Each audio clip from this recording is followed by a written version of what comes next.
Hello bachcho, let's see this question. So the question says, as the upper half of an inclined plane with an inclination theta is perfectly smooth, while the lower half is rough. A body starting from rest at the top will again come to rest at the bottom if the coefficient of friction for the lower half is given by what? So here we will write the key concept that will be used in this question. So the key concept is what? Key concept is the value of friction, kinetic friction is equals to mu into normal.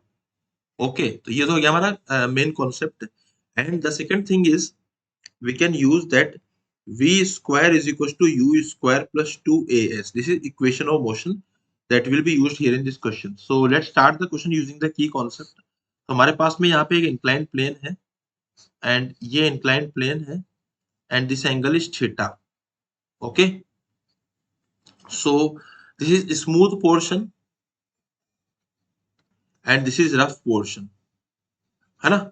अब यहाँ पे क्या हो रहा है, ये जो rough portion है इस पे हम लोगों ने यहाँ से इसको देखो, इस पूरे का डिस्टेंस अगर मैं एल मान लूं तो एल बाई 2 हो जाएगा, तो मैं यहाँ पे एस मान लेता हूँ एंड यहाँ पे भी मैं एस मान लेता हूँ. ठीक है, एस एंड एस मान लिया मैंने इधर की तरफ.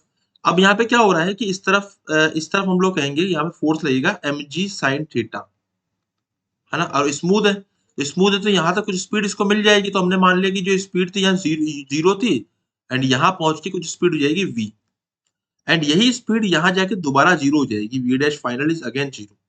लेकिन अगर मैं यहाँ पे अगर इसका मैं एफबीडी ड्रॉ करता हूँ इस पॉइंट पे, तो इस पॉइंट पे क्या हो रहा है, देखिए नीचे की तरफ तो लगेगा एम जी साइन थीटा जो कि ऑलरेडी लग रहा था हमारा, है ना.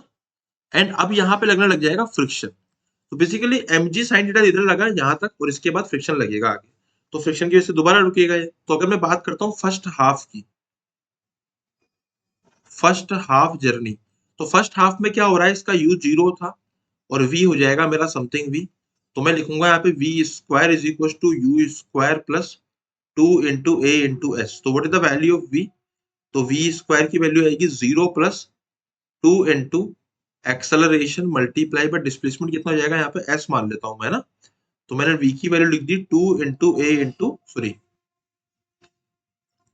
अब मैं बात करूंगा पहले यहाँ पे a की. एक्सेलरेशन क्या आएगा, तो a की फोर्स लग रहा है g sine M G sine theta, तो जो एक्सेलरेशन आएगा इस कंडीशन में वो आएगा g साइन थीटा.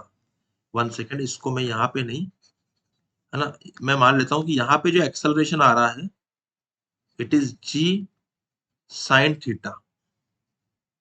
ओके, तो एक्सेलरेशन की जो वैल्यू आएगी हमारी वो g साइन थीटा आएगी यहाँ से. 1 सेकंड यार, हाँ g साइन थीटा. तो मैं यहाँ v की वैल्यू लिख दूंगा तो it will be 2 into g sine theta into s का under root. This is my what, this is my v. Okay, ये हो जाएगा हमारा v. ठीक है, under root of 2g sine theta into S. अब हम बात करेंगे यहाँ पे नेक्स्ट पोर्शन की. तो नेक्स्ट पोर्शन में क्या हो रहा है, जो हमारा एक्सेलरेशन आएगा यहाँ पे, है ना, ये वाला एक्सेलरेशन को a डैश मान लेता हूँ. तो जो नेक्स्ट पोर्शन का एक्सेलरेशन आएगा सेकेंड हाफ का,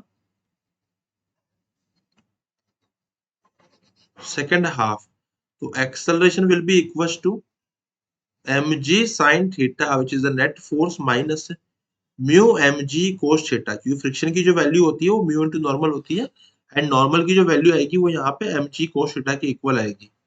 ठीक है, तो इसको हम लोगों ने पुट कर दिया यहाँ से. तो डिवाइडेड बाय मैं m अगर कर दूंगा तो what I will get the acceleration. तो it will be g sin theta minus mu g cos theta.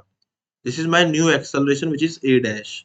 अब यहाँ पे क्या हो रहा है, ये जो a डैश है इसकी वजह से बॉडी, देखिए होगा क्या कि जो a डैश आएगा ना इसकी वजह से बॉडी रुक जाएगी, है ना, दोबारा रेस्ट पे जाएगी. तो बेसिकली ये mg sin थीटा नहीं है, minus of mg sin theta plus mu mg and ये माइनस में आएगा. ऐसा क्यों?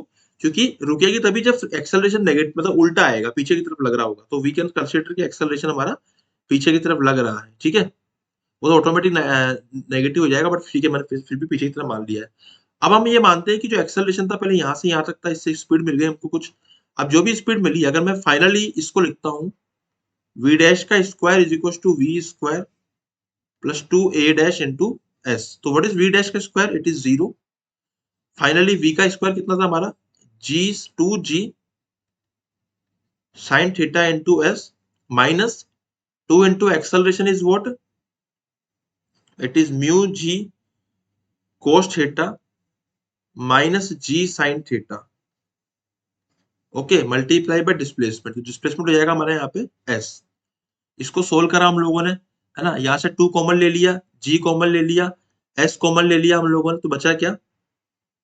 sin थीटा माइनस, इसको लिख दूंगा मैं cos थीटा माइनस, है ना, mu cos theta minus sin theta, okay, is equal to 0।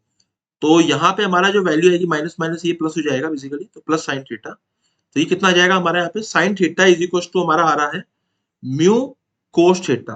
तो जो म्यू की जो वैल्यू आ रही है हमारी यहाँ पे, जो म्यू की वैल्यू आ रही है इस क्वेश्चन के अंदर, वो कितनी आ रही है? 1 सेकेंड।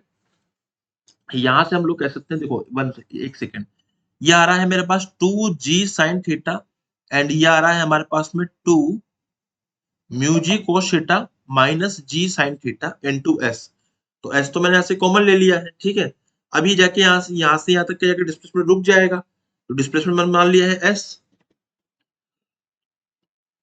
इस इक्वेशन को मैं कहीं यहाँ रख देता हूँ ताकि हम लोग आसानी से इसको लिख पाए, क्योंकि जगह की बहुत कमी हो रही है यहाँ पे। सो चलिए यहाँ लिख लेता हूँ इस जगह पे, ठीक है। तो यहाँ मैं फाइनल इक्वेशन लिख रहा हूँ यहाँ पे। अब देखो क्या आएगा, 2 sine theta this will be equal to mu cos theta, and ये आ गया मेरा आंसर। आप इसको डिवाइड कर दीजिए, तो म्यू की वैल्यू जो आएगी वो आएगी 2 sine by cos is tan theta. Okay, so it is matching with option number 2. Option number 2 is my final answer. I hope you understood it well. Best of luck.